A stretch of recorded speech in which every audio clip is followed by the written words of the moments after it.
aprendizaje colectivo, ¿sí? Entonces, por eso yo les pido, por favor, que tratemos de ser colaborativos en el sentido de hablar y yo voy a ir mostrándoles algunos recursos que van a tener en esta presentación. Esta presentación la pueden bajar desde el aula y de hecho ya tienen aquí en la primera slide el concepto de lo que es proyecto y de cuáles son algunos tipos de proyectos, ¿sí? Hoy en día, hoy en la clase de hoy, o el encuentro de hoy se va a tratar exclusivamente de lo que es un proyecto educativo y vamos a establecer un poco las diferencias.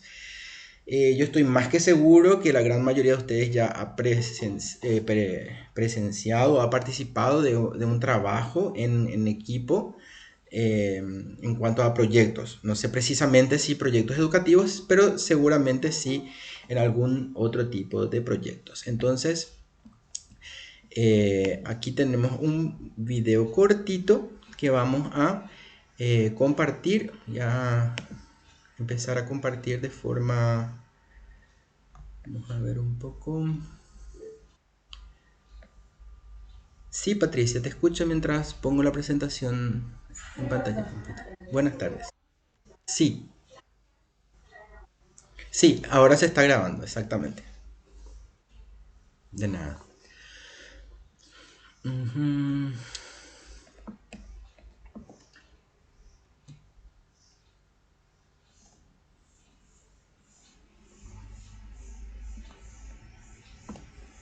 Un momentito, por favor. Ya vuelvo a presentar.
Sí, Patricia, te escucho.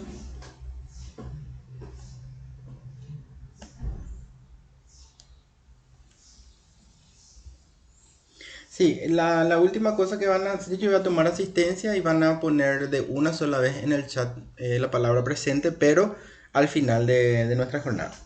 Sí, así mismo, dale. Estoy con un retraso acá en mi computadora. No sé por qué salió, cosas de la tecnología.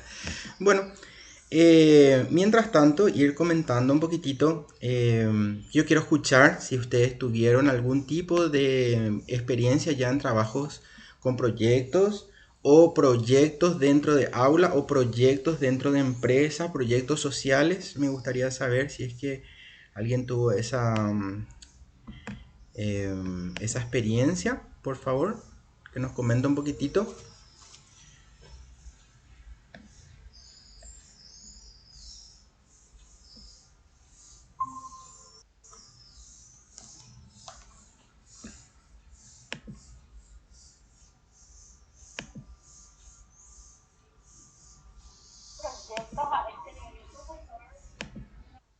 No, no, por eso decía a cualquier nivel. Yo lo que quiero saber si es que alguna vez trabajaron ya con proyectos. Esa es mi pregunta, no proyectos educativos.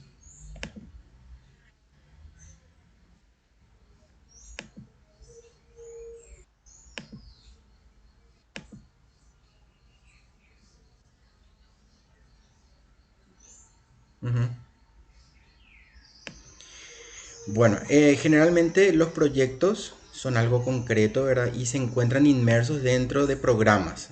Y tal vez eso es lo que haga que las personas eh, puedan llegar a confundir, ¿verdad?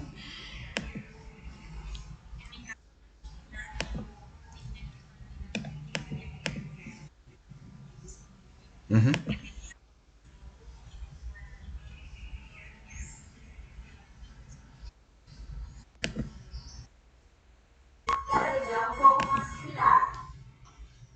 Sí. Entonces un proyecto social es lo que vos estuviste trabajando. Ujú. Ya.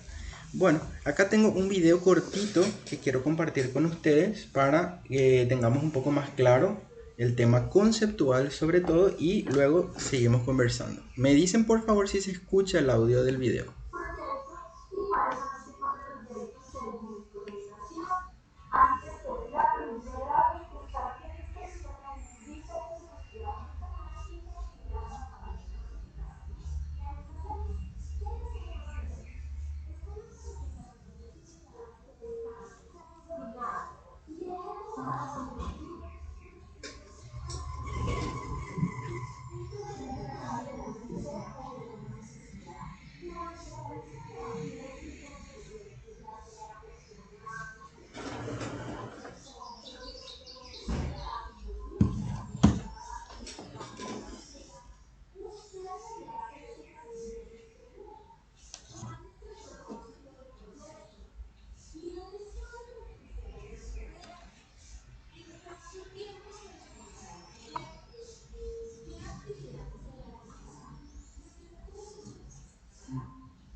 Entonces, en base a lo que estuvimos observando, quería mostrarles un ejemplo de lo que puede llegar a ser un proyecto educativo. Ustedes ven que el proyecto educativo tiene como base un modelo pedagógico, o sea, qué es lo que se quiere alcanzar en un proceso intencional de educación. Entonces, a ver, estoy pudiendo poner acá en pantalla completa. O igual tienen para descargarlo esto. Pueden ver que el proyecto educativo tiene elementos, los elementos comunes a todos los proyectos. Sin embargo, tiene especificaciones técnicas que tienen que ver, por ejemplo, con el tipo de evaluación que se va a tener. En nuestro caso, cuando hablamos de evaluación, estamos hablando de un proceso continuo, ya que la evaluación ocurre antes, durante y después de la implementación de un proyecto. ¿Por qué antes? Porque antes de la aplicación o de la implementación de ese proyecto nosotros necesitamos tener una línea de base o necesitamos establecer cuáles son las condiciones originales con las que vamos a empezar a trabajar y ver cuáles son esas necesidades educativas para planificar las acciones tendientes a dar respuesta a esas necesidades. En cuanto a eso, quería mostrar también aquí algunas metodologías, entendiendo que el proceso de diagnóstico puede darse con varias herramientas. Una de esas herramientas que quiero mostrarles es el famoso árbol de problemas, en donde se establece el problema fundamental, que puede ser un problema de índole educativo o de cualquier problema, porque esta es una metodología que utilizamos para describir un diagnóstico. Entonces, en el centro del árbol, nosotros, que vendría a ser el tronco, escribimos el problema que estamos enfrentando. En este caso, el problema es estudiantes involucrados en acciones de vandalismo. Ese sería el problema central. Y luego vamos describiendo como sus raíces cuáles son las causas. Y acá es muy importante, yo esto no voy a pedir que ustedes lo sepan de memoria, pero sí quiero explicar porque les va a facilitar muchísimo para poder escribir las actividades. Fíjense que tenemos dos tipos de causas. La primera línea de causas, que vendrían a ser estas causas rosaditas, vendrían a ser las causas directas. Por ejemplo, está escrito acá, influencia de líderes negativos es una de las causas de que los alumnos estén involucrados en acciones de vandalismo. Otra de las causas vendrían a ser deficientes políticas de difusión de proyectos de prevención de vandalismo. Otra puede ser falta de espacios para la convivencia familiar y otra podría ser inexistencia de programas de prevención de vandalismo. Acá estamos estableciendo entonces cuáles son las causas directas de este problema y luego pasamos al segundo nivel de las causas, que vendrían a ser las causas indirectas. Las causas indirectas vendrían a ser, como dice su nombre, las causas de las causas, ¿sí? Entonces nos ponemos a analizar y decimos, ¿por qué existe un deficiente nivel de difusión de programas de vandalismo? Y entonces decimos que hay una vinculación entre organizaciones de la sociedad civil y escuelas de padres bastante deficiente, por ejemplo. ¿Por qué esto nos va a servir para escribir las actividades? Porque una vez que nosotros establecemos las causas de segundo nivel o las causas indirectas o las causas de las causas, vamos a poder escribir qué tipo de actividades vamos a hacer para trabajar sobre esa misma causa. Voy a mostrar en un momento. Y así voy trabajando cada una de las causas, le voy buscando sus causas secundarias. Por ejemplo, influencia de líderes negativos vendría a tener como causa indirecta la falta de autonomía tomando decisiones personales. Y así con todas las demás causas. Luego, en el follaje, lo que vendrían a ser las ramas del árbol, estamos estableciendo cuáles son las consecuencias de ese problema. O sea, cuáles son las consecuencias de que los alumnos se encuentren involucrados en acciones vandálicas. Entonces ahí empezamos a ver riñas y delitos no graves, desintegración familiar, ambiente escolar no favorable, deserción escolar, falta de tejido social, delitos graves, etcétera, hasta la causa, digamos, más lejana, que vendría a ser el alto índice de delincuencia. Esta descripción de un problema con sus causas como raíces y las consecuencias del mismo como sus ramas o follaje es lo que conocemos como árbol de problemas. Una vez que nosotros identificamos el problema, que es lo que hacemos, esto lo hace desde el médico, lo hace el psicólogo clínico o cualquier técnico que escribe un diagnóstico, establece entonces una situación problemática que debe ser abordada.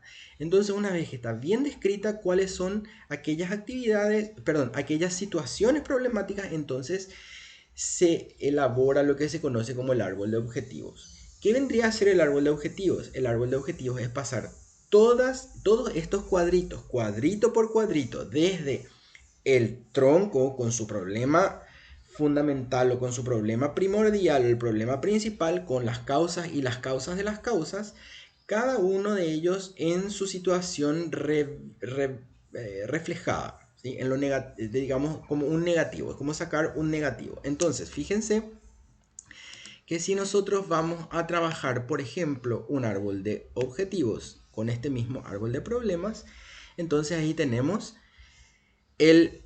lo que vendría a ser el problema, entonces se constituye en el propósito, ¿sí? O también en el objetivo general, le va a dar cuerpo al objetivo general. Entonces yo digo, bueno, en vez de hablar de un problema de participación de actos vandálicos de alumnos, entonces mi objetivo general va a ser disminuir la cantidad de estudiantes involucrados en acciones vandálicas. Ese va a ser el propósito o el objetivo general. Luego voy a mirar mi primer nivel de causas, los rosaditos, ¿sí? O las causas directas. Y voy a pasar en positivo. Decíamos, por ejemplo, el primero era, voy a volver aquí, dice deficiente difusión de programas de prevención de vandalismo. Entonces, el primer objetivo específico va a ser desarrollar una campaña informativa de proyectos de prevención del vandalismo en la región. ¿Sí? Entonces, esta primera causa genera mi primer objetivo específico. ¿Sí? Ahora me pregunto yo, ¿qué tengo que hacer para hacer esta campaña? Y ahí voy a mi causa de segundo nivel y escribo esto que decía acá, que había una deficiente vinculación entre organismos de la sociedad y escuelas y padres. Entonces veo qué actividades hago, crear una serie de actividades para vincular a los padres con los alumnos y la escuela. Y ahí pongo qué tipo de actividades. Si es que voy a tener actividades de tipo de reunión, taller, foro, etc. De esta manera, entonces, yo voy construyendo el objetivo general, los objetivos específicos y las actividades que voy a ir creando. Cada objetivo específico tiene una actividad o varias actividades que se tienen que desarrollar para poder ir alcanzando esos objetivos, ¿sí? Entonces, esta es una forma de hacer un análisis situacional, y también tenemos otra que es bastante conocida, seguramente ustedes también lo manejan, que es el famoso análisis FODA. El análisis FODA entonces viene a mirar con detenimiento 4 situaciones. De ellas, 2 son positivas y 2 son negativas. ¿Sí? O sea, las que van para abajo y para la izquierda vendrían a ser las positivas. Las negativas, perdón, y las que van para arriba y para la derecha vendrían a ser las positivas. Entonces, por ejemplo, vamos a mirar. Dice FODA, la F corresponde a las fortalezas. ¿En qué soy bueno? ¿En qué es buena la institución? ¿En qué son buenos los alumnos? ¿Cuáles son las características positivas de los docentes? ¿Cuál es el estilo de liderazgo de las autoridades dentro de la institución?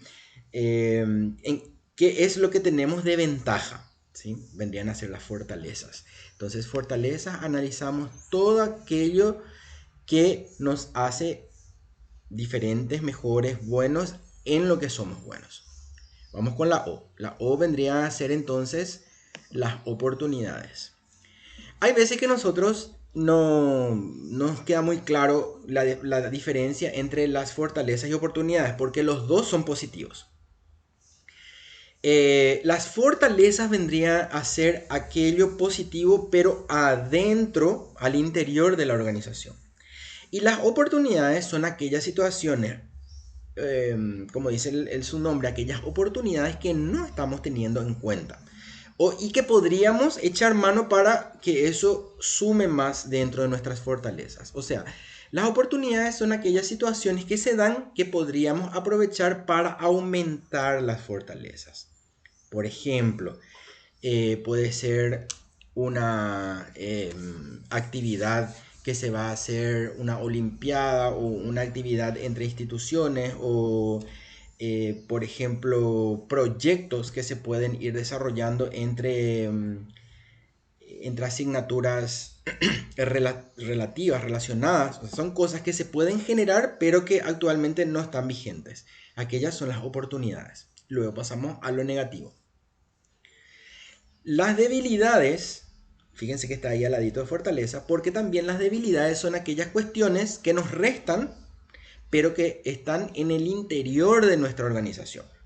¿Sí? Entonces, fortalezas y debilidades son dentro de la organización. Aquello que nos falta desarrollar, aquello que nos cuesta más, puede ser, por ejemplo, la parte de recursos humanos, algunas veces es la parte de los recursos financieros, algunas veces es la parte de la población vulnerable, ¿verdad? Entonces, aquello que afecta de forma desde el interior de nuestra organización. Y abajo, las amenazas vendrían a ser entonces aquellas situaciones que son externas, pero que pueden afectar de forma negativa. Una vez que analicemos estos cuatro cuadrantes, las dos de arriba para digamos, la situación interna de nuestra organización y las dos de abajo para las situaciones externas que pueden ser una oportunidad o quizá una amenaza. Entonces, una vez escrito esto, nos ponemos a escribir el proyecto. Ustedes vieron que el proyecto tiene una característica fundamental y es que es un conjunto de actividades que están correlacionadas en un marco temporal, ¿sí? Las actividades también están correlacionadas entre sí y sobre todo, acá hay algo muy fundamental y principal, este orden. Yo les pregunto a ustedes, luego de ver todo esto, ¿de qué depende el orden de los objetivos y de qué depende el orden de las actividades dentro de un proyecto?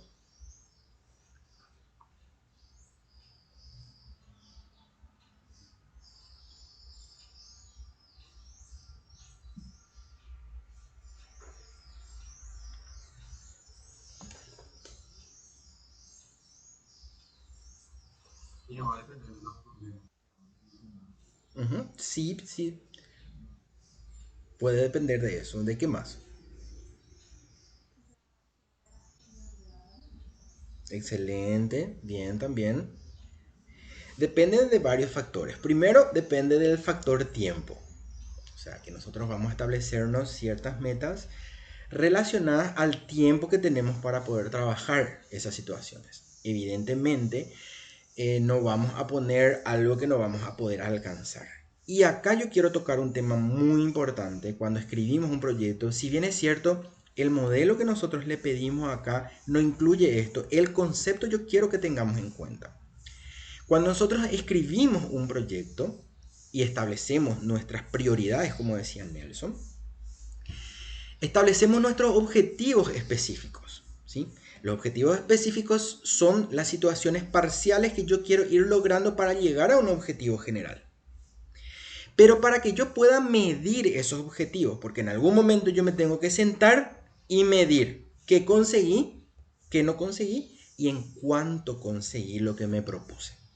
Para eso yo tengo que poder cuantificar algo incuantificable como son los objetivos, porque ustedes saben que los objetivos son algo, digamos, ¿cómo es que se dice? Se me está yendo el concepto. Es algo ideal, ¿sí?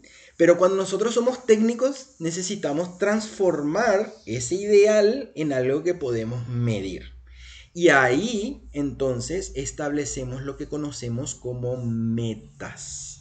O sea que los objetivos están traducidos en metas cuantificables. Quiere decir que yo voy a poder sentarme a mirar y a evaluar en cuanto yo logré X objetivo o X meta. ¿Sí?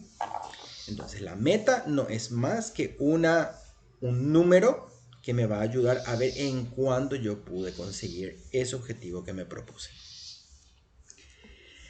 Entonces, para ir mirando un poco más cuáles son los elementos de un proyecto, ustedes vieron, por ejemplo, los objetivos es aquello que queremos alcanzar. Recordar siempre que estos objetivos tienen un orden y una preeminencia. Eso quiere decir que nosotros tenemos, decía muy bien Nelson, de acuerdo a lo que quiero conseguir. O sea que primero yo tengo que poder conseguir ciertas cosas y por un orden lógico tengo que ir primero trabajando eso y luego ir aumentando de, ¿cómo se dice eso? De complejidad, por ejemplo. ¿Sí? Entonces, por eso hablo de la preeminencia. Hay objetivos que son más, eh, ¿cómo se dice?, necesarios en el tiempo que ocurran y luego van los otros. Hay un orden entre los objetivos y entre las actividades también. No puedo yo primero hacer una jornada de retroalimentación si primero no hice una jornada donde desarrolle el tema, ¿verdad? Entonces, a eso me refiero. Debe haber un orden. Luego estos objetivos se cuantifican en metas. Estas metas son, digamos, identificadas con indicadores. Los indicadores son las situaciones medibles de esas metas que me van a ayudar a ver en cuánto yo he avanzado en aquellas metas, ¿sí? Los indicadores. Ni metas ni indicadores nosotros no pedimos en el modelo que les estamos de forma numérica, no les estamos pidiendo, pero sepan que esto, cuando se trabaja un proyecto bien fino, sí se tiene que trabajar, porque es muy importante que en algún momento el equipo técnico o un equipo externo pueda sentarse a monitorear cuál es el avance que está teniendo ese proyecto una vez que ha iniciado su desarrollo, o si es que finalizó, por ejemplo, al final de un periodo, entonces sentarse a evaluar en cuánto se cumplieron esas metas, y eso lo hacemos gracias a los indicadores. Bueno, las actividades son aquellas situaciones que deben ocurrir, o aquellas, como dice acá nuestro concepto, acción que tiene un mínimo grado de concreción y especificidad necesario para poder llegar a X metas. Entonces, una reunión es una actividad. Esto es muy importante, gente, porque muchas veces cuando no tenemos todavía la práctica de escribir los objetivos, tendemos a tener el error de escribir actividades en vez de objetivos. Entonces, ustedes me dirán, ¿y cómo hacemos para poder identificar si lo que yo escribí en el objetivo, que generalmente yo le puse un listado de objetivos, por eso, para ayudarles, ¿sí? En la guía didáctica hay un listadito de objetivos justamente recomendados, no son los únicos, pero para ayudarles a que ustedes puedan elegir objetivos para verbos, perdón, para el objetivo general, y verbos también para los objetivos específicos. Entonces, por ejemplo, si mi objetivo general es mejorar el clima de aprendizaje, yo puedo tener varios objetivos específicos. Entre ellos, por ejemplo, aumentar o desarrollar situaciones relacionadas a la convivencia. Ese puede ser un objetivo. Y fíjense que está en infinitivo: desarrollar actividades relacionadas a la convivencia. Ahora, yo me voy a preguntar, ¿qué voy a desarrollar o qué tipo de actividades voy a desarrollar para mejorar la convivencia? Y ahí entonces Exacto, Nelson. Es la respuesta al problema. Así es, por eso les decía que tengan en cuenta esto de las causas primarias y secundarias, las causas directas e indirectas, porque de las directas van a salir los verbos para los objetivos específicos, y de las causas indirectas a partir del segundo nivel, ahí van a empezar a ver qué tipo de actividades. Entonces, algunas veces, por ejemplo, me suelen poner en la propuesta, me dicen realizar charlas educativas. Ese no puede ser un objetivo. Porque yo no puedo realizar una charla educativa por realizar una charla educativa. Entonces yo me tengo que preguntar, ¿para qué voy a realizar esa charla educativa? Para debatir sobre los problemas en la comunicación, por ejemplo. Entonces, ¿el objetivo cuál va a ser? El objetivo va a siempre estar obedeciendo a este objetivo imaginario que acabo de mencionar, que es mejorar el ambiente de aprendizaje de la comunidad educativa. ¿Se entiende? Entonces, tengan cuidado de no estar confundiendo actividades con objetivos. ¿Sí? Esto es un detalle muy importante que algunas veces puede causar un poco de confusión. Entonces siempre yo me pregunto, ¿cuándo yo veo que son actividades? Por ejemplo, cuando hablo de reuniones, cuando hablo de actividades específicas. Y ahí yo me tengo que preguntar entonces, ¿para qué? Si yo no sé o estoy confundido y veo que esa es una actividad y no es un objetivo, entonces, ¿cómo desarrollo el objetivo? Y simplemente me pregunto, ¿para qué voy a hacer esta actividad? ¿Sí? ¿Para qué hago tal actividad? Para mejorar las capacidades comunicacionales de los miembros de la comunidad educativa. Entonces ahí va a ser trabajar sobre las capacidades comunicacionales. Y para ello tengo que hacer varias actividades. Entonces, generalmente, un objetivo para poder llegar a su meta necesita el desarrollo de varias actividades. ¿Sí? Entonces, un objetivo, varias actividades. Obviamente, pedimos nosotros un pequeño presupuesto, ¿sí? Ustedes saben que los presupuestos bien preparados son presupuestos que están muy detallados, que están por rubro, que están bastante más eh, disgregados, ¿verdad? Detallados, como dije. Esto no pedimos nosotros, por lo menos pedimos un presupuestito básico, ¿sí? De cuánto va a salir a implementar ese proyecto. Otra cosa muy importante, como estamos hablando de que va a haber una meta. Sí, Victoria, yo estoy hablando de un proyecto educativo. Sí, exactamente. Estamos hablando de un proyecto educativo en particular. La compañera preguntó si esto que estoy hablando se aplica a un proyecto educativo. Y es en general, pero aplica también a los proyectos educativos. Decía también cómo estamos necesitando un control de tiempo porque tenemos una cantidad de actividades que tenemos que desarrollar en un periodo de tiempo establecido. Puede ser un mes, 6 meses, un año, 5 años. Entonces yo necesito un cronograma. Y el cronograma no es otra cosa que un establecimiento en el tiempo de cómo voy a ir haciendo esas actividades. O sea, lo que yo fui describiendo, entonces se va mostrando en una proyección temporal cuándo se va a ir haciendo. ¿Sí? Cada una de las actividades se le va poniendo entonces fecha, si va a ser de una semana, de un mes, de 15 días, etc. Eso vendría a ser el cronograma. Y luego tenemos lo que es la matriz. Y en la matriz no es otra cosa que el conglomerado de todos estos elementos, que voy a mostrar un poquito más adelante también, es lo que conocemos como la matriz de marco lógico. La matriz de marco lógico es un conjunto de todas estas situaciones de las que hablamos, pero en un solo elemento. Entonces, esta matriz de marco lógico nos sirve para diseñar, porque vemos todos los elementos en una sola herramienta.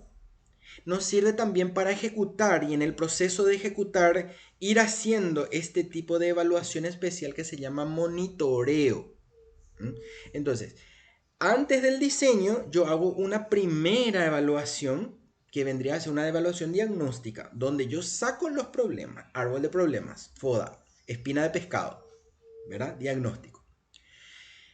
Planifico con este modelo que ustedes tienen ya el modelo establecido por el CONES, donde está paso por paso lo que necesita un proyecto educativo, esa es la planificación, y una vez que eso se lleva al terreno o se lleva a la práctica, entonces empieza el proceso de ejecución. Y durante el proceso de ejecución se tiene que ir evaluando o monitoreando el cumplimiento de esas actividades. Y cuando finaliza todo este conjunto planificado de actividades, entonces tenemos un tercer tipo de evaluación que vendría a ser la evaluación de impacto o la evaluación final, ¿sí? Entonces, al primer tipo de evaluación que ocurre antes de la planificación le llamamos evaluación diagnóstica. O en algunos textos ustedes van a ver también que dice evaluación ex ante. El siguiente tipo de evaluación que ocurre durante el proceso que se va a implementar el proyecto, a eso le llamamos evaluación de monitoreo o evaluación de proceso también. Y al último tipo de evaluación, entonces le llamamos evaluación de impacto, evaluación final o evaluación ex post. Son todos sinónimos, pero de acuerdo un poco al modelo de material que tenemos, van a ir encontrando estas pequeñas variaciones. Y ustedes ven que esto es un círculo, porque una vez que termina, como esto es educativo, ¿verdad? Al terminar ese ciclo, entonces empieza otro ciclo que se supone tiene que basarse en donde terminó el primer ciclo. Entonces termina ese primer ciclo, los resultados del primer ciclo sirven como insumo para la planificación de otro ciclo que se vuelve a repetir y así durante todo el tiempo. Ustedes saben que los proyectos educativos generalmente no terminan, a no ser que culmine o se cierre una institución, sino que se van actualizando. Bueno, esto vendría a ser entonces una matriz de marco lógico.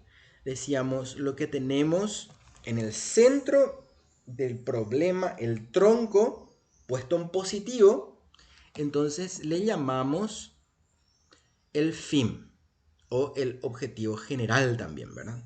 Y ahí ustedes tienen que es una definición de cómo el proyecto contribuirá a la solución del problema. ¿Cuáles son sus indicadores? Aquello que mide el impacto que tendrá el proyecto.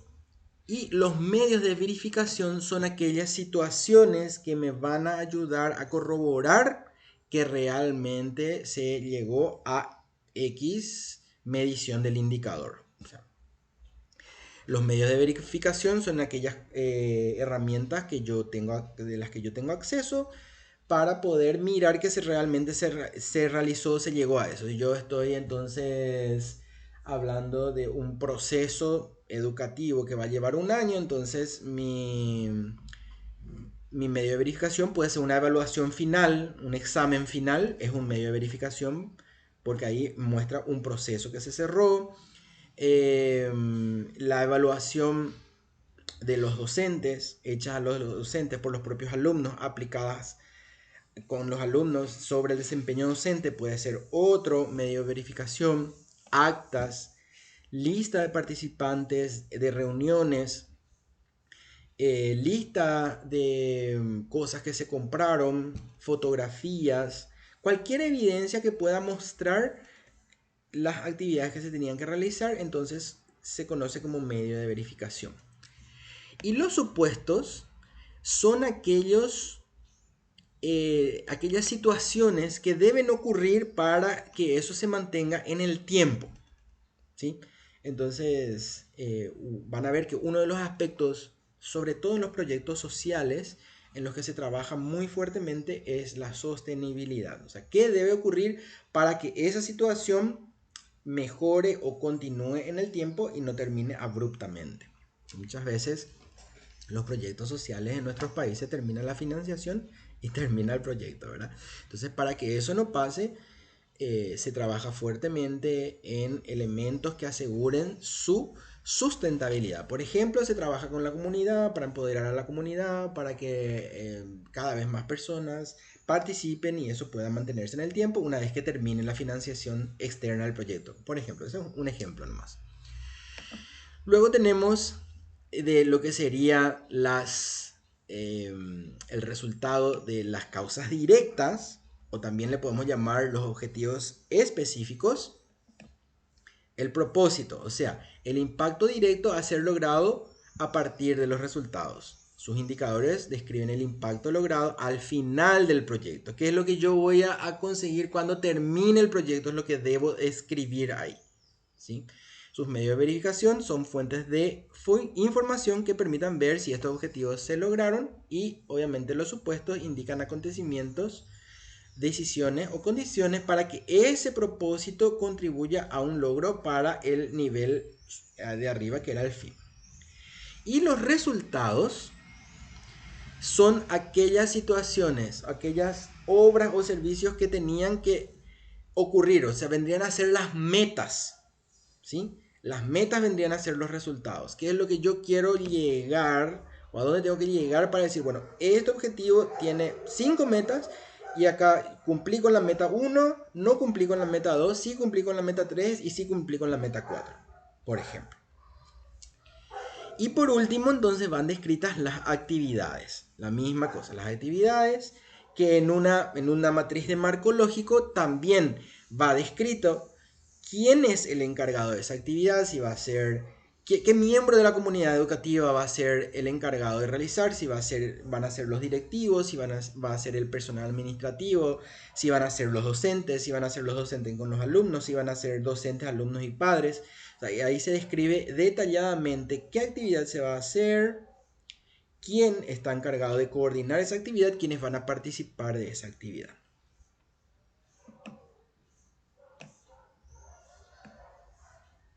Aquí les dejo también un material de lectura. No es de lectura obligatoria, tampoco incluye esto para el examen. Es simplemente para que ustedes amplíen un poquito más. Es sobre el marco lógico, el uso del modelo del marco lógico en las organizaciones educativas. Lastimosamente nuestro tiempo es súper acotado hoy, entonces no vamos a poder desarrollar todos los componentes, pero para él o la que quiera ver esto, entonces les dejo este artículo científico para leer un poquito más sobre este modelo.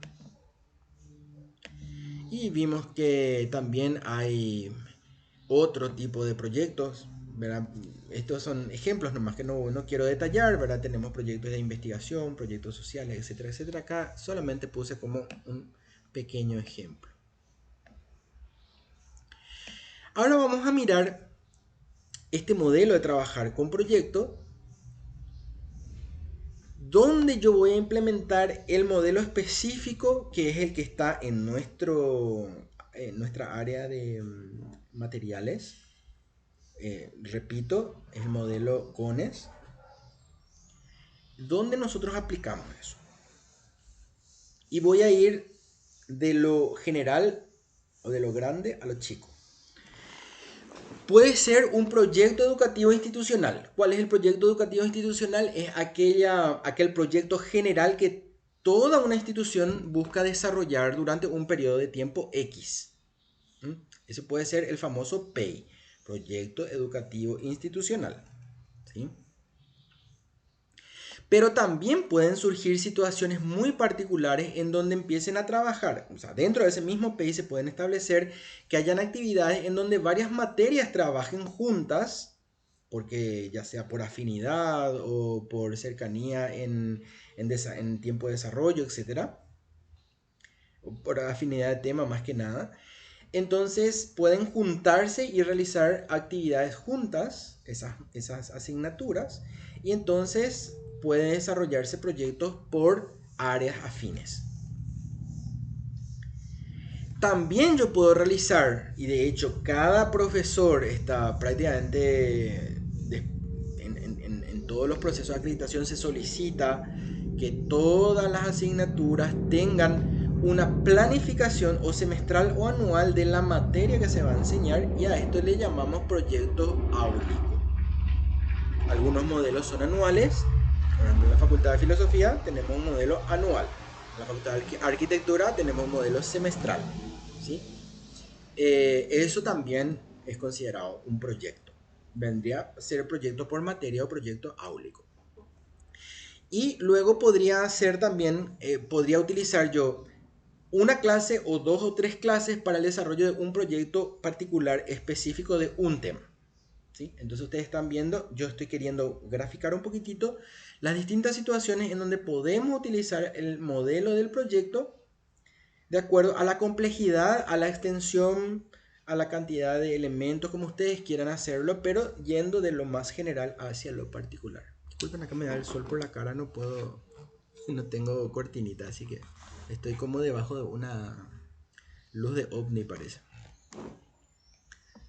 Enseguida se va a mover el sol y ya no me va a brillar tanto.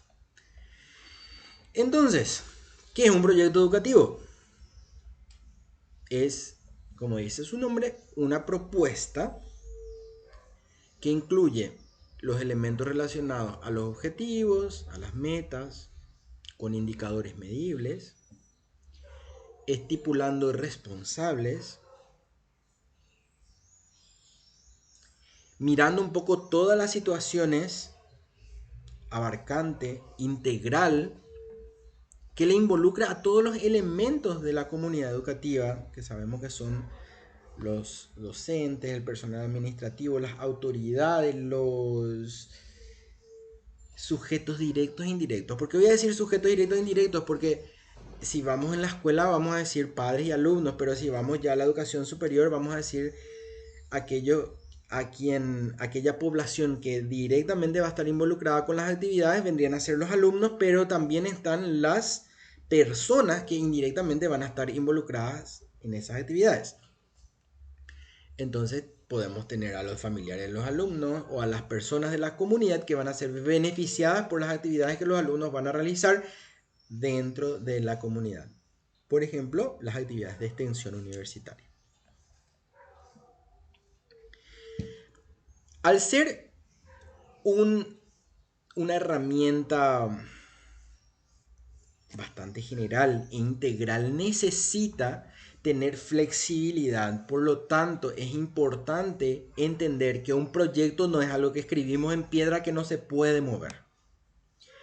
El proyecto es una herramienta que debe ser flexible para poder responder a las situaciones que van saliendo o que se van sucediendo en tanto se vaya aplicando o se vaya desarrollando ese proyecto propiamente dicho.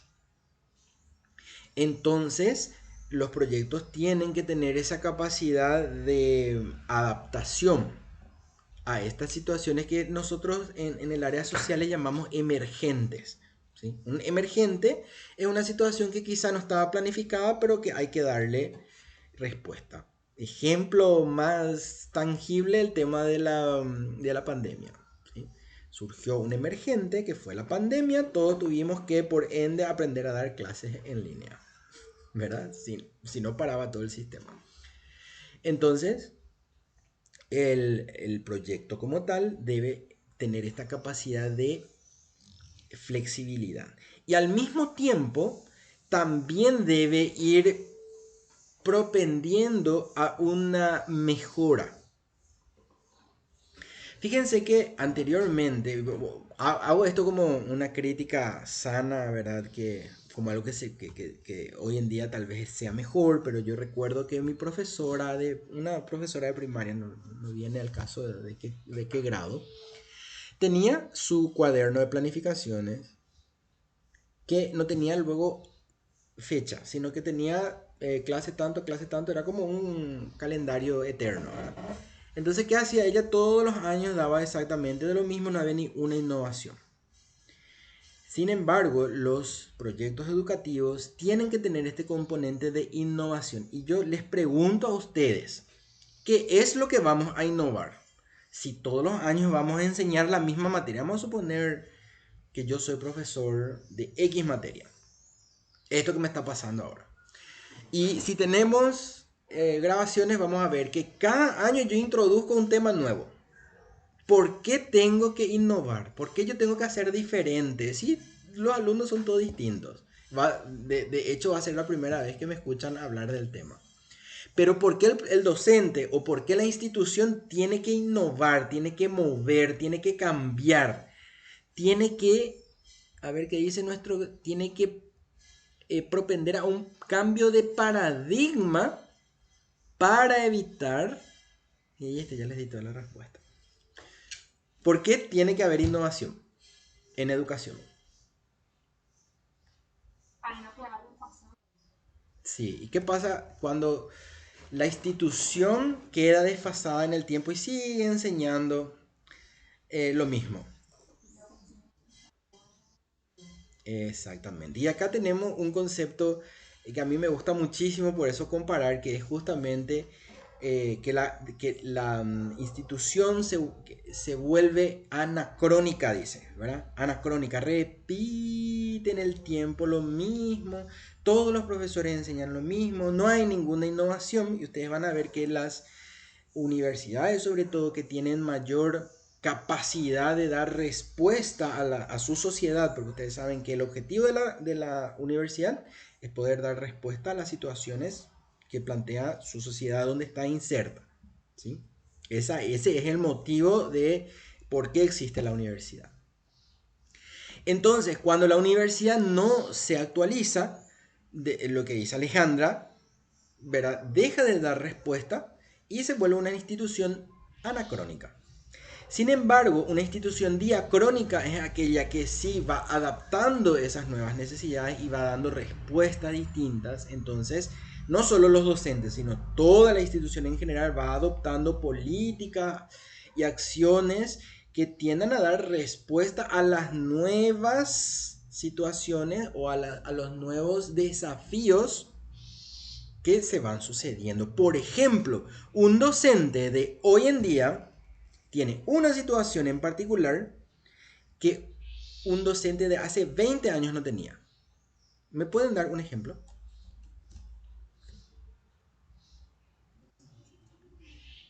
Por ejemplo, excelente. Así mismo. Y encima, Nelson, que nadie nos enseñó a usar la tecnología, tuvimos que aprender, ¿verdad? Porque casi ninguno recibió en su curso de formación docente o en el curso de grado, no nos enseñaron a usar la virtualidad y lo tuvimos que aprender. Y ese es un desafío grande. ¿Por qué? Porque los códigos que utilizamos en este tipo de ambiente como en el que estamos hoy es distinto a que si estuviésemos cara a cara. Por ejemplo, voy a hablar de algo muy particular. A mí me genera muchísima ansiedad no ver la cara de ustedes. Con la camarita, digo. Porque, no sé si ustedes saben, yo soy psicólogo. Hay un elemento de la comunicación interpersonal es justamente las expresiones faciales y la expresión corporal. Estas expresiones me pueden dar un dato a mí de saber cómo ustedes están recibiendo esa comunicación que yo estoy tratando de establecer con ustedes. Entonces yo puedo saber si tal vez mi comunicación está aburrida o no se entiende o ustedes están cansados, cuál es el estado de ánimo, pero yo no tengo esa información. Entonces, ¿qué yo hago? Paso de largo, ¿verdad? Todos los temas sin saber si se entendió o no se entendió. Yo no sé nada. Es diferente cuando estamos en el aula y nos miramos porque hay todo un vocabulario que el cuerpo, la cara, habla que me da a entender cuál es la situación por la que está atravesando cada uno de los integrantes de este espacio de aprendizaje. Entonces, este puede ser un punto, una situación en donde el docente tiene que generar algunas alternativas para poder saltar este ruido o superar este problema de comunicación. Porque es un problema de comunicación el no vernos. Y si yo les pido que prendan su cámara, me van a decir que a uno no anda, que otro su internet es lento, otro me va a decir, y miles de cosas porque estamos mal acostumbrados. Entonces, a esto me refería yo con romper un poco este modelo, para mí, obsoleto de la clase magistral en donde el profesor tiene que hablar sin parar y generar un espacio de diálogo, porque el diálogo, a mi criterio en particular, y creo que varios de los teóricos del aprendizaje también dicen eso, el diálogo es la mejor forma de aprender. Cuando yo le escucho a otra persona, sobre todo si es una persona relacionada al área donde yo trabajo, de mismo nivel, ¿verdad? Si somos más o menos, tenemos la misma formación de grado, creo que la mayoría, o posgrado quizá, entonces tendemos a aprender de forma más fácil. Y esto me lleva al siguiente punto, que es justamente que cuando yo comento, cuando Nelson, Patricia, Alejandra, que ahora hablaron, comentan lo que ellos piensan, entonces ese pensamiento genera un movimiento o mueve situaciones propendientes a mejorar el aprendizaje. A que si yo estuviese acá hablando solito 3 horas. Entonces, ¿quién pierde? Yo les pregunto eso solamente porque ustedes se hagan una pregunta reflexiva. ¿Quién pierde en una clase magistral? Porque al profesor igual nos van a pagar por desarrollar una clase. Entiendan o no entiendan los alumnos. Y esto no es una democracia, ¿verdad? Tampoco está basado en los méritos del profesor, ¿verdad? En el sentido de que no se nos evalúa por cuántos aprueban y cuántos no, ¿verdad? Aprueban o se aplazan, igual al profesor se le paga. Entonces, para revertir un poquitito esto, la única forma de que el alumno se involucre realmente en su proceso de formación, ¿cuál es? El debate, preguntar, decir, yo estoy de acuerdo, no estoy de acuerdo, a mí me pasó así, no. Y por más que yo crea que sea algo muy evidente, acá también como psicólogo quiero destacar que no todas las personas tenemos las mismas capacidades. Hay personas que tienen más facilidad de decir las cosas, entonces esa cosa que a mí me parece muy evidente, a lo mejor es una situación que a mi compañera o mi compañero le cuesta mucho preguntar. Y si yo pregunto en el foro, o pregunto acá en la clase, tal vez esa misma duda aclarada, porque yo pregunté, va a ayudar o va a sinergizar el proceso de aprendizaje de otros compañeros. Y también del profesor. Porque el profesor es el que más aprende. ¿Por qué? Porque el profesor todos los años o cada semestre que tiene que presentar esto tiene que meter algo distinto y tiene que... Exactamente, Patricia, los extrovertidos son nuestra mejor ayuda porque son aquellos que preguntan, son aquellos que quieren compartir. Entonces, cada uno de esos... Eh, cada una de esas características positivas tiene que ir a favor de ese proceso de construcción de un espacio de aprendizaje. Nelson dice que él también vio esa diferencia en sus clases presenciales y después las clases virtuales. Yo creo que también los docentes que estuvimos enseñando de forma virtual sufrimos un poco el desgaste enorme de estar hablando 3, 4, 6, 8 horas, ¿verdad? Frente a una pantalla sin parar. Y eso es algo mucho más agotador porque no hay ese elemento que le hace humana a la comunicación y entonces sí se convierte en un factor estresor muy importante para el docente sobre todo.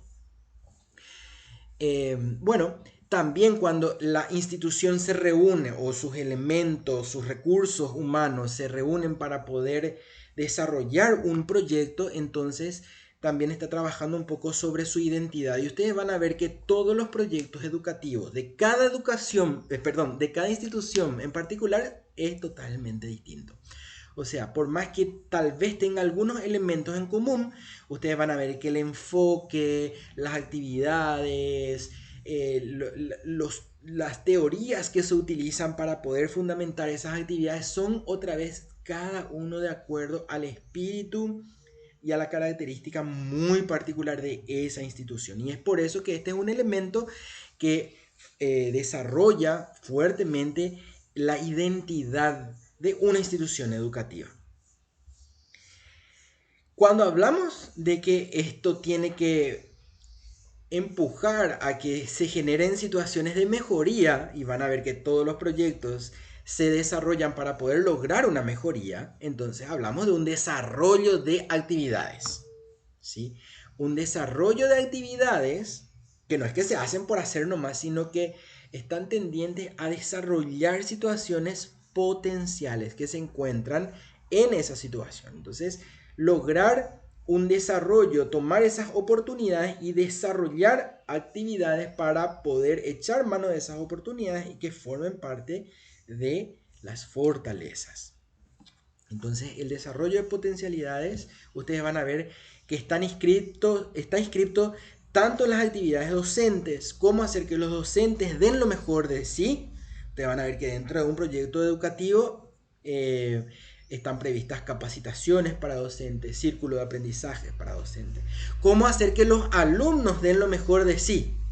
¿Sí? Entonces ahí se ve distintos tipos de actividades. No solamente están las actividades, los exámenes escritos. No solamente están las monografías, sino que distintos tipos de actividades que de diversa manera hace que, por ejemplo, situaciones evaluativas puedan desarrollarse de acuerdo a los distintos tipos de aprendizaje de los alumnos. Algunos alumnos son mejores en la parte oral, algunos alumnos son mejores en la parte escrita, ¿sí? Entonces, esto va a ir cambiando y tiene que estar adaptado de acuerdo a las necesidades de la población que va a atender este proyecto. Y acuérdense que no solamente estamos hablando de alumnos, estamos hablando de todos los recursos que van a estar involucrados en el desarrollo de este proyecto. También decíamos que para lograr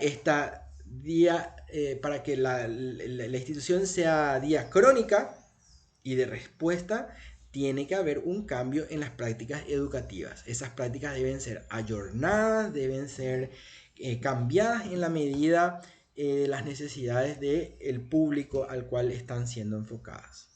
Y estos cambios tienen que darse en los valores, en las tecnologías y en el tipo de situaciones que van a irse dando, que habíamos hablado que justamente son los emergentes que quizás vayan ocurriendo en el transcurso de la implementación de ese proyecto. En síntesis, nuestro proyecto educativo va a tender a que haya un movimiento, pero no un movimiento caótico, un movimiento de desarrollo de potencialidades. Por lo tanto, estamos hablando de que el objetivo principal de un proyecto va a ser siempre la transformación social de los docentes, de la institución, de los alumnos, de la comunidad del país, ¿sí?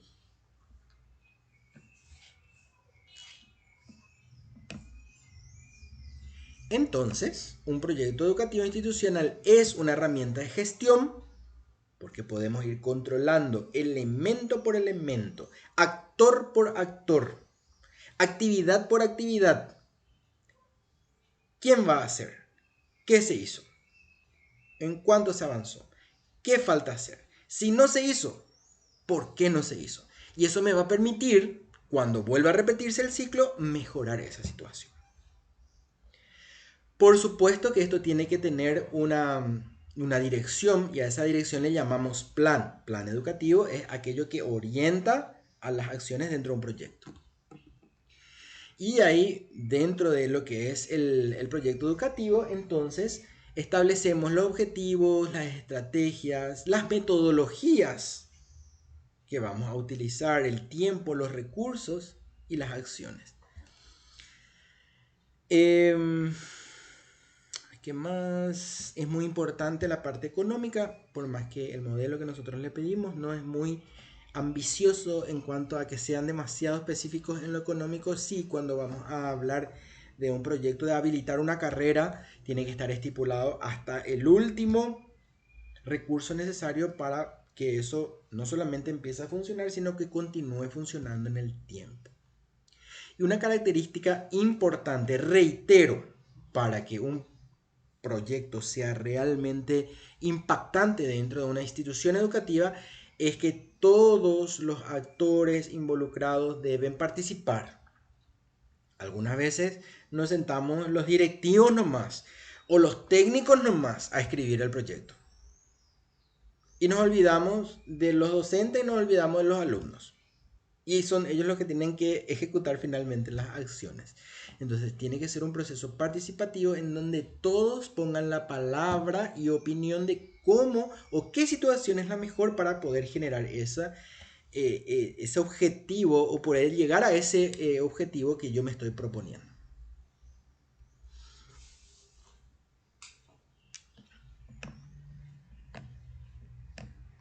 Entonces, esto es lo que tienen descrito en el materialcito de nuestra biblioteca de recursos.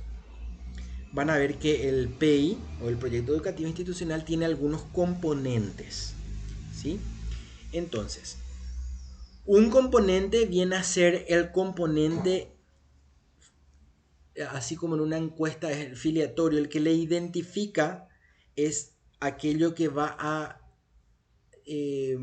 describir muy bien a la institución a la cual pertenece. Entonces ahí vamos a ver que está la identidad institucional y ahí vamos a ver elementos como la misión, la visión y los valores de la institución. Deben estar bien descritos. El segundo elemento vendría a ser justamente el del diagnóstico. Habíamos hablado que antes de iniciar un proceso de planificación debe existir necesariamente un diagnóstico. Entonces, este diagnóstico, como estamos hablando de una institución o de una entelequia abarcativa, en donde hay factores externos e internos, en donde hay público interno y externo, directo e indirecto, este diagnóstico tiene que ser interno y externo. No solamente lo que pasa adentro, sino también tiene que saber o tiene que estar consciente de lo que pasa afuera. Porque si no, ¿cómo le va a dar la universidad respuesta a las situaciones externas? Luego tenemos el modelo pedagógico que va a seguir la universidad. Y aquí es importante establecer algunos elementos interesantes, como por ejemplo el currículo. Ustedes van a tienen un módulo especial, o no sé si ya tuvieron, no recuerdo qué número de módulo hay, en donde habla específicamente de lo que es el currículo. ¿Qué decía Alejandra? Ya tuvieron, excelente. Entonces ya saben que en el currículum está totalmente establecido los temas, la correlatividad de los temas y la importancia que le damos a cada tema. Gracias, Victoria, sí. Ya tuvieron eso y ahí ustedes pueden ver cómo se relaciona eso, cuáles son las materias que van a tener más cantidad de horas, cuáles menos, y de qué va a depender eso, y justamente va a depender de el modelo pedagógico. Y en este modelo pedagógico también tiene que estar establecido cuál va a ser la relación que va a existir entre los tres elementos, ¿verdad? El docente, el alumno y la situación de aprendizaje. Y acá hay muchos modelos. Tenemos, por ejemplo, los modelos basados en proyectos, los modelos basados en problemas. Tenemos, por ejemplo, las famosas clases invertidas. ¿Sí? Entonces, ¿cuál va a ser o cuáles van a ser las acciones que cada uno de los actores involucrados va a realizar para que se pueda dar ese proceso de enseñanza-aprendizaje? ¿Por qué siempre hablamos de enseñanza-aprendizaje? Porque ocurre siempre de ambos lados. El profesor también aprende. El alumno le enseña a otro alumno y el alumno también le enseña al profesor y el profesor también le enseña a los alumnos. Entonces es una relación, digamos, horizontal, no es una relación vertical como de repente anteriormente nos decía la educación bancaria, que el profesor es el que sabe más y el que transfiere conocimiento. El profesor no puede transferir conocimiento si nosotros no somos eléctricos para estar transfiriendo lo que hay en mi cabeza dentro de la cabeza de ustedes. Finalmente, ¿quién es el que va a establecer qué aprende y no aprende? Es el alumno. O sea que realmente, si nosotros hacemos un análisis objetivo de los modelos que hoy en día se encuentran más fuertemente desarrollados, realmente tienen al alumno como el sujeto, objeto, protagonista de su proceso de aprendizaje. Eso nos transforma a los docentes no en un oráculo o en un sabelotodo, sino solamente en un facilitador. ¿Por qué ocurrió esto? Porque ustedes se dan cuenta que Google puede darte muchísima más información que un docente. Pero ¿qué no te puede dar? No te puede dar el orden y no te puede mostrar qué de toda esa cantidad, de ese mare magnum de información es lo que necesitas saber para que haya un proceso de desarrollo cognitivo y experiencial en tu vida. Eso lo va a establecer el docente. Entonces, como el docente hoy en día ya no puede tener la capacidad, exactamente, Patricia, el docente lo que hace hoy en día es ayudar a guiar, es un guía. Pero para ser guía necesita estar actualizado. Porque ¿cómo yo voy a guiarle a mis alumnos, por ejemplo? ¿Cómo voy a decir, voy a utilizar las nuevas herramientas ¿cómo se dice? Virtuales para enseñar, pero yo le tengo fobia al celular? Y me peleo con el celular y le persigo a los alumnos para que no usen celular en clase. En vez de aprender a utilizar el celular para hacer búsquedas rápidas, para hacer búsquedas bibliográficas, para hacer búsquedas temáticas, ¿sí? Entonces, el docente sí está cambiando de rol en cuanto a que no es más el que, digamos, necesita tener el control total de todos los temas, sino lo que va a hacer es justamente, de acuerdo a la experiencia que tiene, establecer, de acuerdo a todas las situaciones, establecer cuáles son las mejores fuentes de información. Exactamente, Federico dice que hay varias actividades que se pueden hacer para romper el hielo con los celulares. Exacto, y también actividades evaluativas. Por ejemplo, hay hoy todo un movimiento llamado gamificación nos permite, como si fuese un juego, desarrollar clases, evaluar contenido, ¿sí? Utilizando herramientas como la computadora, las tablets y los celulares. Excelente. Bueno, todo esto entonces dentro del modelo pedagógico. Y una vez que se establezca cuál va a ser el modelo pedagógico, pasamos a la fase de gestión. Y la fase de gestión tiene que ver justamente con la planificación. Y aquí entramos en cuanto a las actividades, en cuanto al tiempo, en cuanto a las responsabilidades, quién va a hacer qué cosa, en cuánto tiempo lo va a hacer y qué va a hacer para poder conseguir eso. Todo lo que sea la parte planificativa. Y por último, establecemos entonces, por eso le pedimos allá al final, le pedimos ¿cómo es? El presupuesto, ¿verdad? Que es la parte detallada que realmente si vamos de la ficción a la realidad es un elemento importantísimo, pero como tiene un alto componente técnico contable, no les vamos a exigir tanto nivel de detalle porque la idea no es justamente volverles locos, sino que ustedes conozcan por lo menos lo mínimo de la estructura que tiene que tener un proyecto para cerrar con todos los componentes. Entonces, básicamente, estos vendrían a ser los elementos de un proyecto educativo que se tienen que establecer en lo que vamos a describir como documento.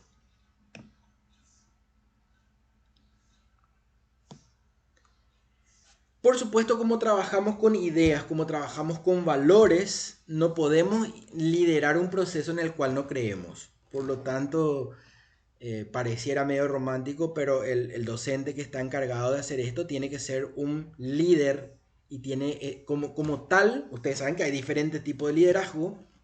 Lo ideal entonces, como ya vimos anteriormente, es que sea un líder participativo, que le escuche a todos y que haga participar a todos, porque no todos van a querer participar, respetando a los que no quieren participar.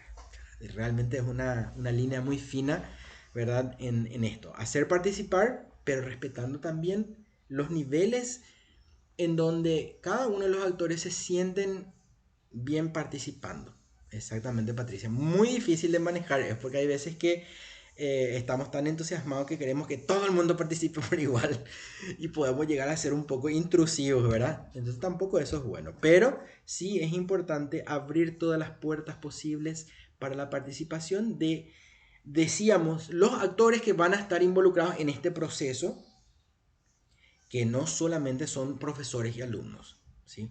Son todos aquellos actores que van a estar trabajando, activando y recibiendo también los beneficios de estas actividades que se van a realizar. Eh, bueno, obviamente está de más decir que si hablamos de la educación superior y hablamos de una institución superior, tiene que de hecho tener una visión social, una visión en donde haya un pensamiento de el bien de todos. O sea, debe primar el bien de todos por sobre la, inclusive la institución misma. Bueno, entonces hasta aquí les propongo lo siguiente. Yo voy a ir tomando nota, ustedes van a ir diciéndome su nombre y apellido, yo voy a ir tomando nota. Los que quieran participar, les voy a regalar un bono de participación de 3 puntos. Identifican su proyecto o lo que están empezando a escribir. Yo no quiero que ya la tarea completa no es la idea, sino aquello que están pensando hacer.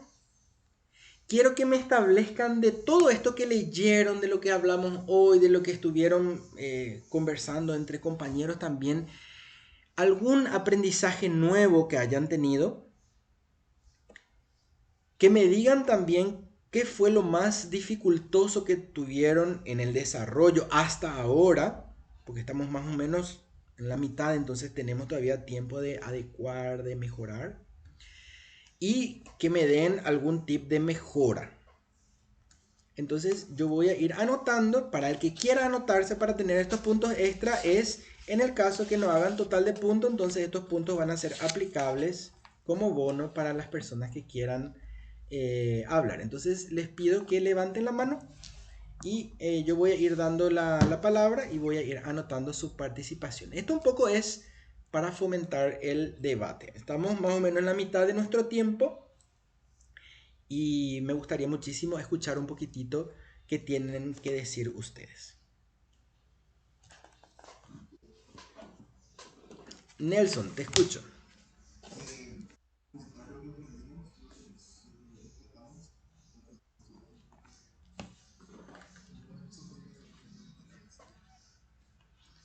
Sí, podría ser, de acuerdo a lo que vos te parezca.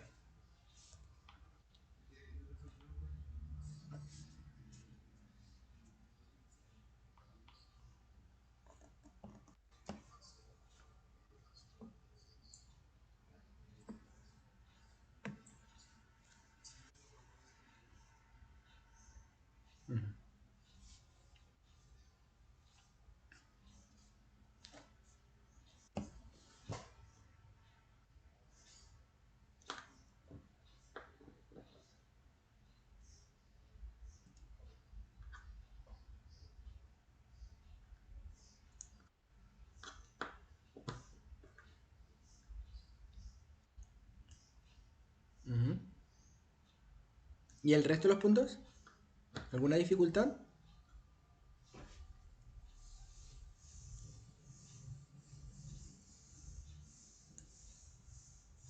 ¿O recomendación?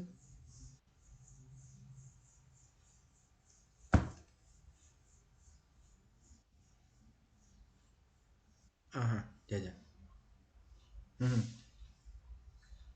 ya. ¿Y alguna recomendación?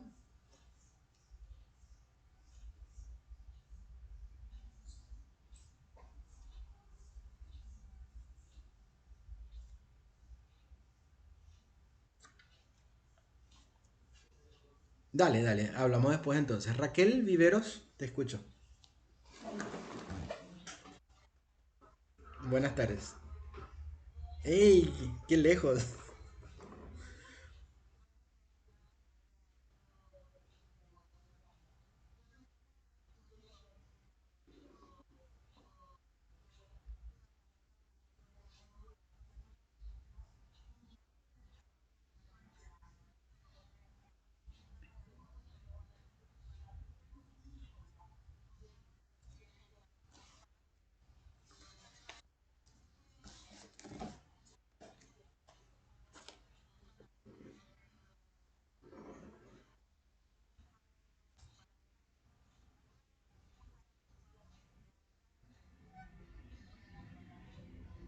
Ujú, ujú,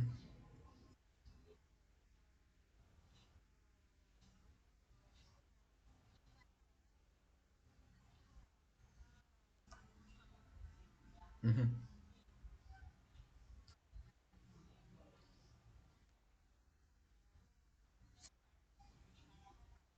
Exacto, sí.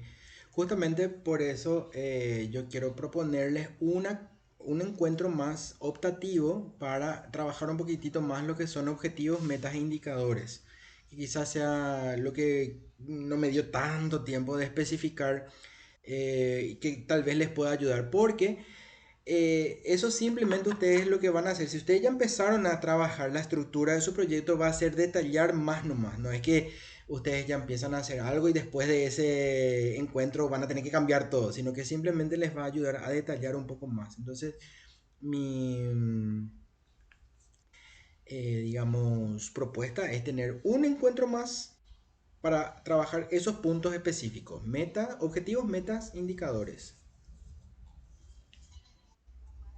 Listo. ¿Alguien más?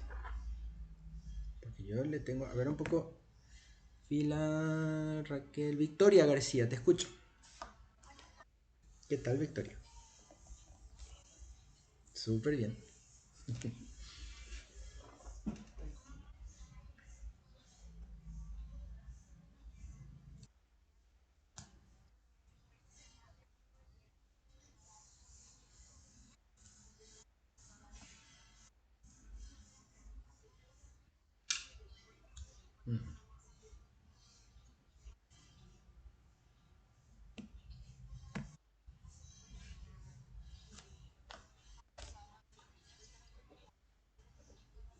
Ok, perfecto.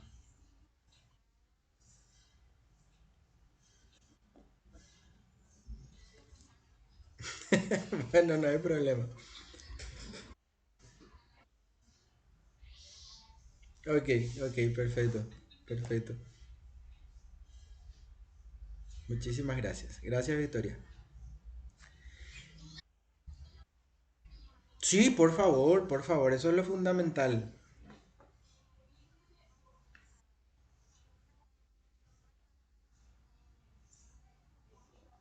Ujú.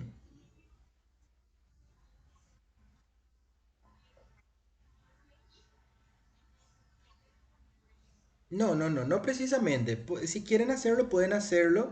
Es válido si es que ustedes están trabajando en una institución educativa y ya lo tienen hecho y lo quieren adaptar, lo pueden hacer sin ningún problema y lo pueden hacer en los niveles distintos que les estuve mostrando. O sea, desde una planificación de apertura de carrera, si quieren hacer un pay completo, o si quieren hacer un proyecto entre materias, o si quieren hacer un proyecto de una materia de forma anual o semestral, o de una sola clase, que puede ser un taller, por ejemplo. No hay ningún problema. Del nivel que ustedes quieran. Está puesto por eso en el modelo cada uno de los elementos y abajo está descrito qué tiene que ir. Nombre, qué tienen que tener en cuenta para el nombre, ¿verdad? Objetivo, qué tienen que tener en cuenta para el objetivo. Entonces está descrito ahí, pero el nivel de complejidad lo van a elegir ustedes. No hay problema. Nos adaptamos totalmente de acuerdo a lo que ustedes presenten en cuanto a eso. Sí, Nelson.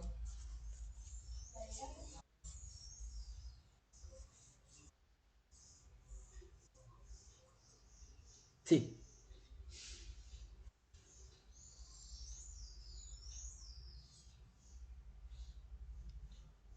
sí.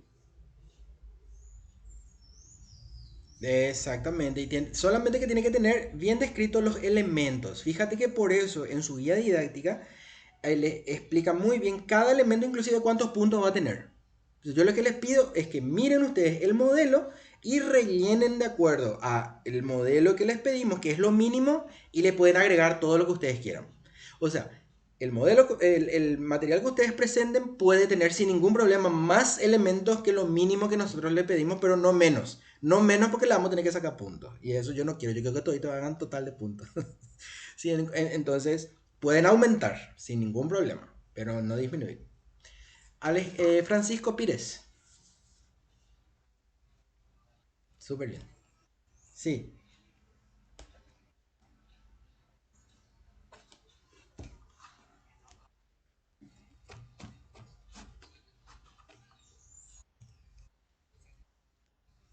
sí.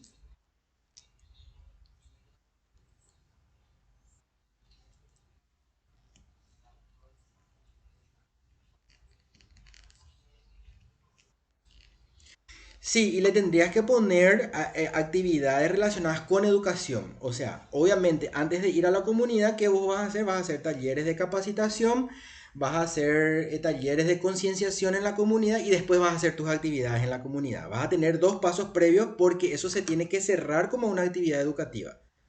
¿Sí? O sea, tu proyecto se tiene que centrar en educación, por más que podés utilizar ese proyecto social, pero le vas a tener que moldear un poquitito para que obedezca a un fin educativo. De nada. Alejandra Solís.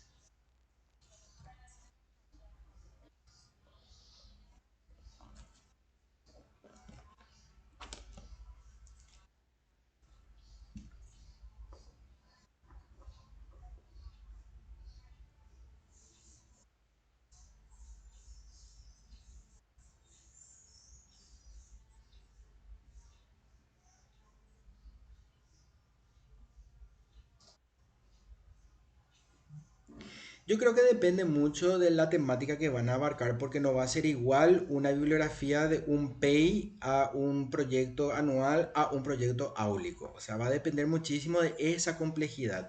No tenemos nosotros un mínimo requerido, pero sí por lo menos la parte conceptual de dónde sacaron. Sí, porque no vamos a decir que estamos descubriendo la rueda porque la rueda ya alguien descubrió. Entonces, sí hacer ahí mención de cuáles son las teorías o los modelos teóricos y de dónde se sacó. Por lo menos eso. O sea, no tenemos un mínimo de extensión, pero necesitamos que por una cuestión de modelo, ¿verdad? Utilicemos ese modelo APA para que todos tengan como, un modelo estandarizado de presentación, ¿verdad?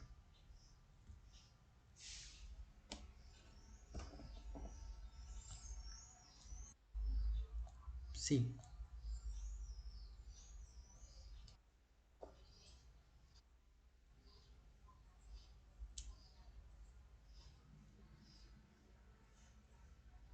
Ujú.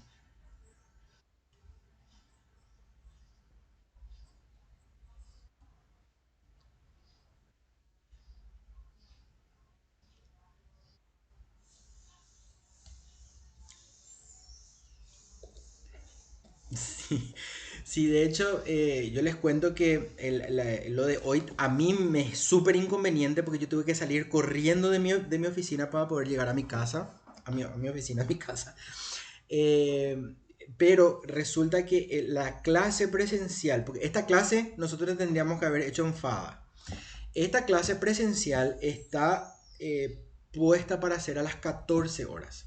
Y yo no podía, eso me dijo la coordinadora, no se puede extender más de las 5 de la tarde, por una cuestión que esto ya está planificado.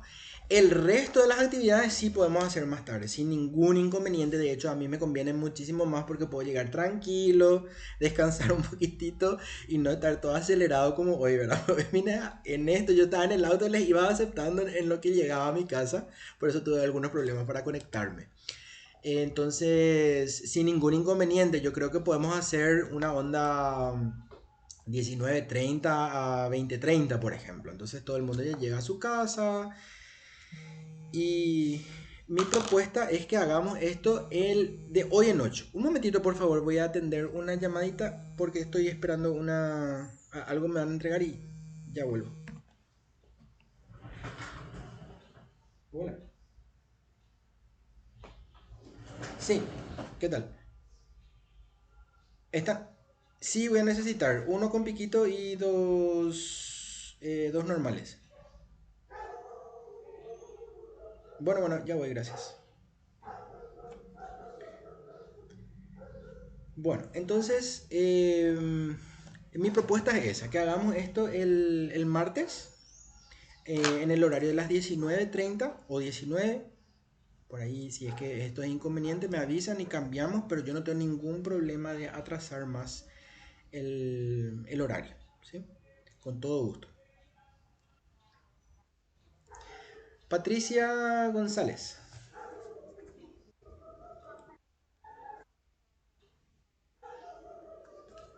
Sí, sí.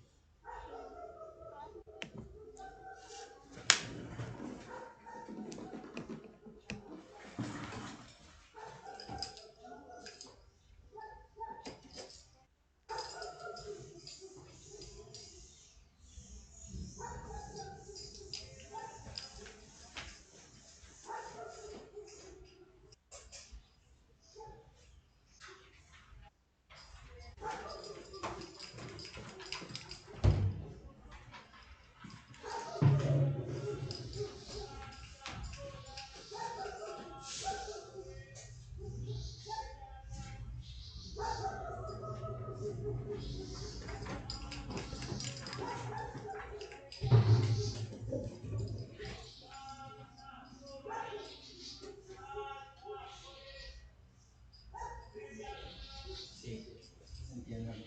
Realmente no sé si nueva a decir, pero es muy desafiante porque es un modelo que generalmente no se aplica todavía.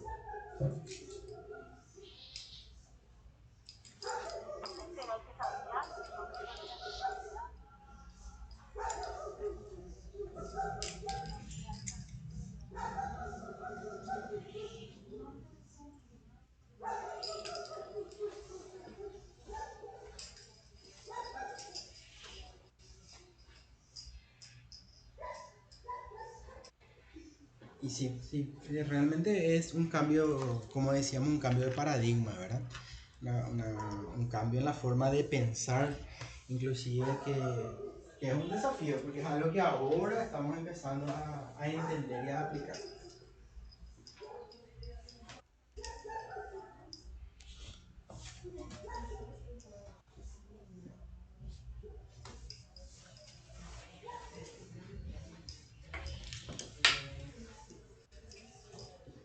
¿Qué tal?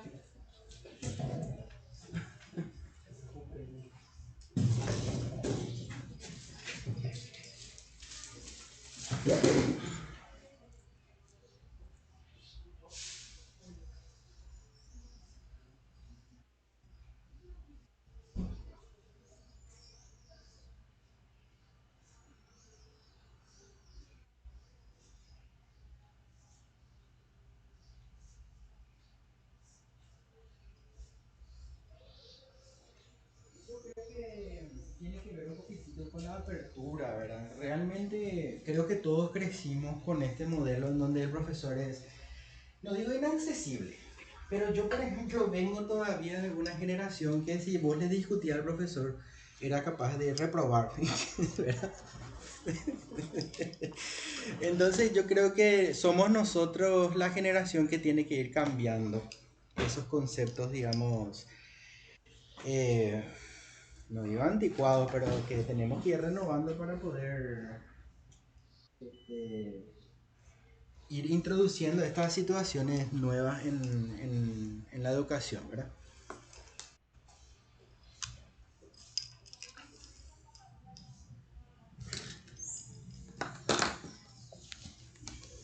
Ok, Patricia, sin problema.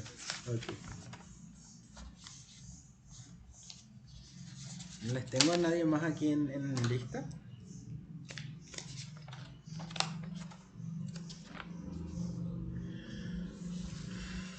Bueno, queda entonces la invitación. Voy a hacer la invitación de forma oficial por plataforma.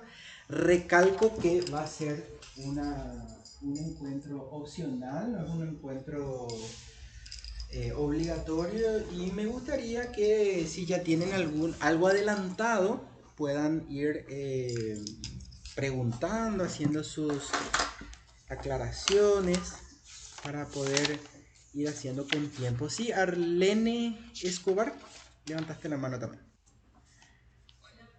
Hola, bien, bien. No, todavía no estoy llamando por uno, estoy preguntando simplemente los que quieren ganarse un bono y comentar un poco de estas cuestiones. Dale, adelante, te escucho.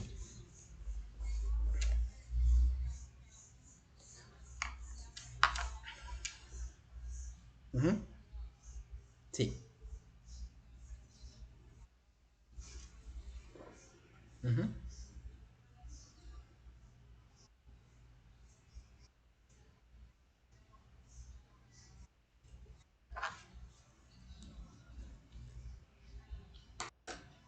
ujú,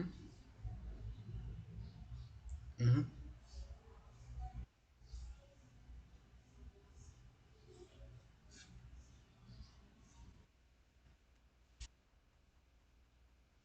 Exacto. Sí, yo creo que esto es muy positivo, sobre todo porque en el momento de poder presentar esos proyectos, van a ver que lo que ustedes presentan les puede servir de inspiración a sus compañeros. Y eso es algo muy lindo. Yo creo que es una situación eh, que no tenemos que desaprovechar. Primero, porque creo que tenemos que fomentar la solidaridad, ¿no? Eso de yo hago mi tarea, ya hice toda mi tarea y no me importa si los demás hicieron o no hicieron, sino por una cuestión de solidaridad que creo que es un punto que tenemos que ir corrigiendo del paradigma antiguo. Nosotros venimos del paradigma de la competencia, ¿verdad? De que hay un solo mejor alumno, un solo mejor egresado, ¿verdad? Y yo tengo que hacer lo que me toca a mí, me importa tres pepinos mis compañeros. Entonces, eso tenemos que ir cambiando. Entonces, por una cuestión de ese tipo, compartir. Y por otro también, cuando yo escucho lo que mi otro compañero tiene de idea, me puede ayudar a mí a corregir ciertas cosas o a poner cosas que no se me estaban ocurriendo. Entonces por eso me parece muy útil que en el próximo encuentro traigan por lo menos sus ideas, por lo menos si avanzaron hasta los objetivos, por lo menos los objetivos, lo que tengan por lo menos para ir compartiendo. Sí, Erwin, te escucho. Súper bien.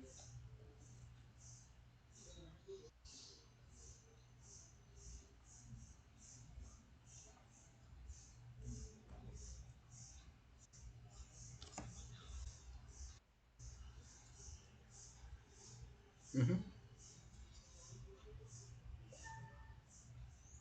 ujú, ujú,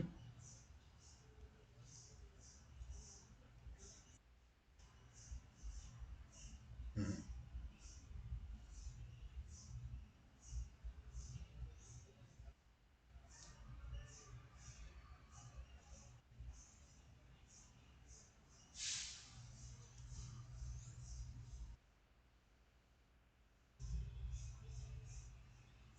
Y los objetivos tienen que estar siempre relacionados al área de educación. Eso es lo que tenés que cuidar siempre. ¿No? Cuando vos estás hablando de salud, probablemente tus objetivos van a ser de evitar enfermedades y todo. Ahora va a ser aprender, por ejemplo, aprender sobre qué tema va a ser reanimación cardiopulmonar. Excelente. Entonces podés enfocar desde, por ejemplo, desarrollar habilidades en la comunidad para atención de primeros auxilios, ¿verdad? Entonces, pero en lo educativo, y ahí tener que hablar de, a partir de ahí, o sea, sin sacar lo que es de salud, le vas a tener que incorporar la parte de educación.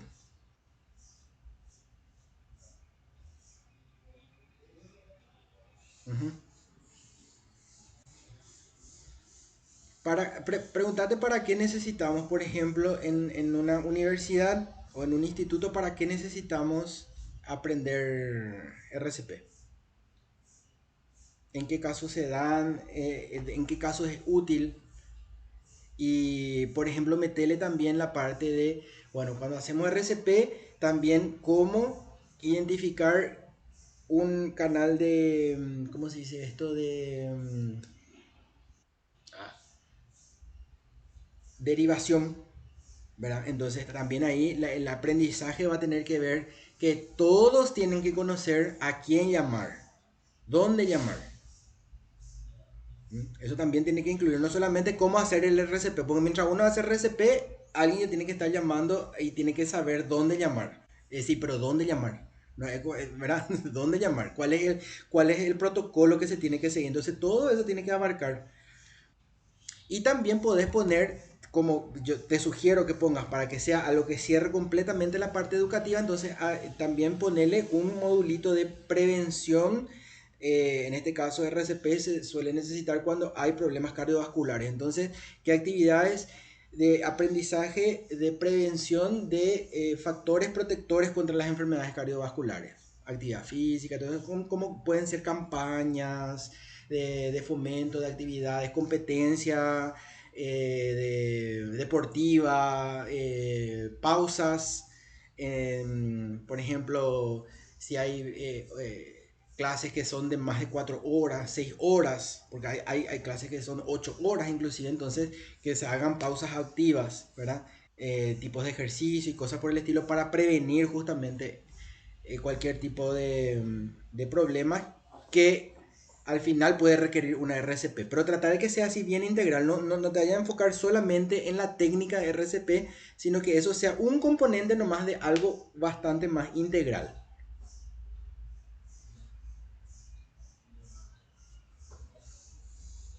Buenísimo.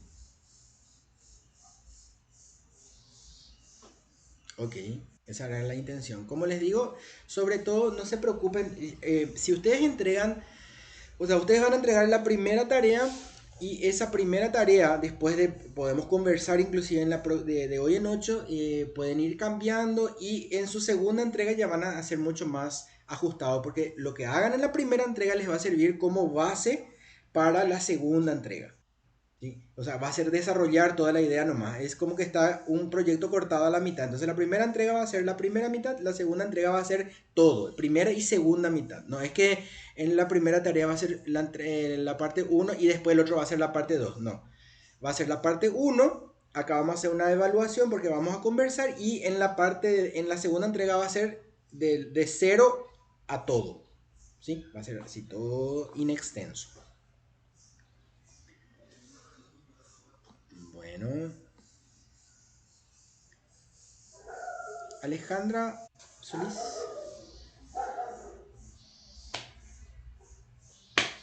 Sí.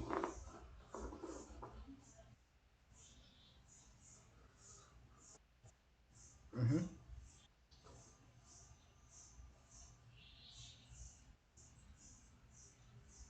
ujú, ujú,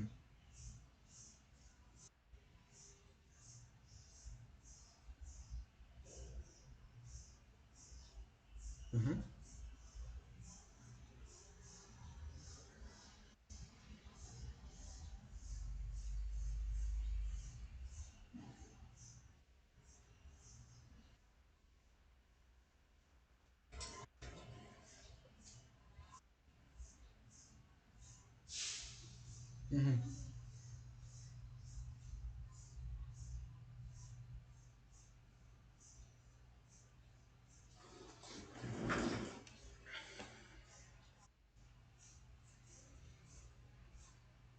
ujú. Ujú.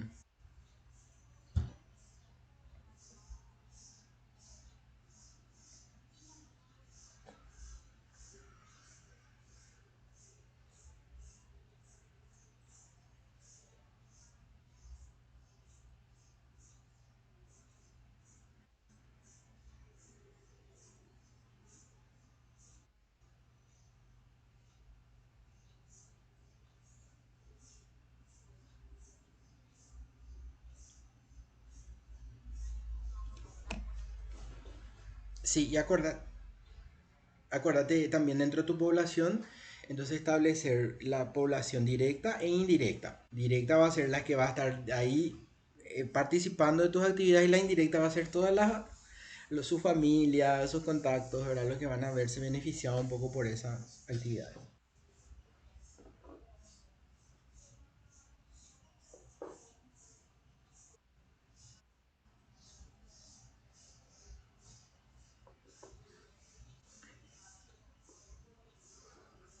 Ujú.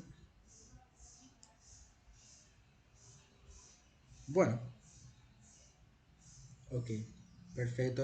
Voy a tener muy en cuenta eso entonces para la próxima, tener a lo mejor inicialmente, ¿verdad? Esta charla y entonces quedan haciendo el trabajo. Tal vez eso sea un poco más indicado.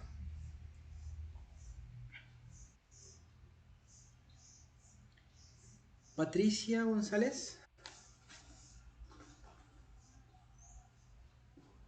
Sí.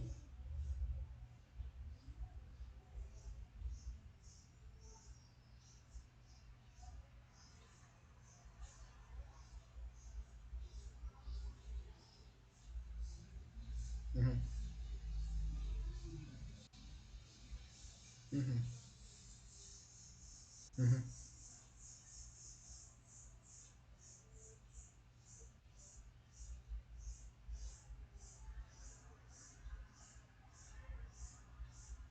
Ya, ok. Encuentro, no va a ser clase. No es clase. Sí. Bueno, igual vamos a grabar para que puedan ver si es que no pueden unirse sin problema. Ok, no te preocupes. Bueno, lo que voy a querer entonces es, porque necesito tener de un poco, como se dice, todas sus presencias. No quiero que escriban nada más ahora en el chat, solamente la palabra presente. Entonces yo voy a tener su nombre y al lado presente. Eh, Erwin, ¿ibas a decir algo? Ok, perfecto. Bueno, entonces nada más agradecerles por su tiempo, tener en cuenta todas las recomendaciones. Para mí es súper importante porque de acuerdo a lo que ustedes vayan evaluando también nosotros vamos a poder ir mejorando y bueno, por ahí nos encontramos en otros módulos o otro curso tal vez. Sonia, ¿querías hablar? Bueno, bueno. Bueno. Espero que les haya gustado la clase. Traté de hacerlo lo más amena posible porque yo sé que todos están todavía en sus trabajos. Como te yo salí volando de mi trabajo a poder llegar también. Así que les animo a poder hacer las actividades y además que es prácticamente el penúltimo módulo, así que ahí nomás ya está el final del curso. Así que muchísimas gracias y que tengan todos un buen resto de jornada.